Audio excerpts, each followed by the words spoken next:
अर्थात आम के वृक्ष की एक सुंदर डाली देखकर मन में क्रोध से भरा हुआ कामदेव उस पर चढ़ गया। उसने पुष्प धनुष पर अपने पाणों बाण चढ़ाए और अत्यंत क्रोध से लक्ष्य की ओर ताककर उन्हें कान तक तान लिया। कामदेव ने तीक्ष्ण 5 बाण छोड़े जो शिवजी के हृदय में लगी। तब उनकी समाधि टूट गई और वे जाग उठे। ईश्वर शिव जी के मन में बहुत क्षोभ हुआ। उन्होंने आंखें खोलकर सब ओर देखा। जब आम के पत्तों में छिपे हुए कामदेव को देखा तो उन्हें बड़ा क्रोध हुआ, जिससे तीनों लोग कांप उठे। तब शिव जी ने तीसरा नेत्र खोला। उनके देखते ही कामदेव जलकर भस्म हो गए। जगत में बड़ा हाहाकार मच गया। देवता डर गए, दैत्य सुखी हुए। भोगी लोग काम सुख को याद करके चिंता करने लगे और साधक योगी निष्कंटक हो गए। योगी निष्कंटक हो गए। कामदेव की स्त्री रति अपने पति की यह दशा सुनते ही मूर्छित हो उठी।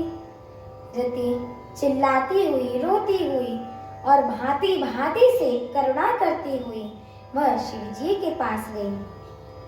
अत्यंत प्रेम के साथ अनेकों प्रकार से विनती करके हाथ जोड़कर सामने खड़ी हो गई। शीघ्र प्रसन्न होने वाले कृपालु शिव जी अबला असहाय स्त्री को देखकर सुंदर वचन बोले कि हे रति, अब से तेरे स्वामी का नाम अनंग होगा। वह बिना ही शरीर के सबको व्यापेगा। अब तू अपने पति से मिलने की बात सुन। जब पृथ्वी के बड़े भारी भार को उतारने के लिए यदुवंश में श्री कृष्ण का अवतार होगा, तब तेरा पति उनके पुत्र के रूप में उत्पन्न होगा। मेरा यह वचन अन्यथा नहीं होगा। शिव जी के वचन सुनकर रति चली गई। अब दूसरी कथा बखान कर विस्तार से कहता हूँ। ब्रह्मादि देवताओं ने ये सब समाचार सुने तो वे वैकुंठ को चले। फिर वहां से विष्णु और ब्रह्मा सहित सब देवता वहां गए जहां कृपालु धाम शिवजी थे। उन सब ने शिवजी की अलग अलग प्रकार से स्तुति की।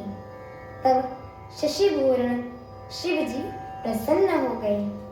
कृपा के समुद्र शिवजी बोले कि हे देवताओं, कहिए आप किस लिए आए हैं। ब्रह्मा जी ने कहा कि हे प्रभु, आप अंतर्यामी हैं, तथापि हे स्वामी, भक्तिवश मैं आपसे विनती करता हूँ कि हे शंकर, सब देवताओं के मन में ऐसा परम उत्साह है कि हे नाथ, वे अपनी आंखों से आपका विवाह देखना चाहते हैं। मेरी आगे की कथा सुनने के लिए मेरे चैनल को लाइक, शेयर, सब्सक्राइब एवं कमेंट अवश्य करें। बोलिए श्याम रामचंद्र की जय हो। पवन सुत हनुमान की जय हो। जय श्री राम। जय श्री राम।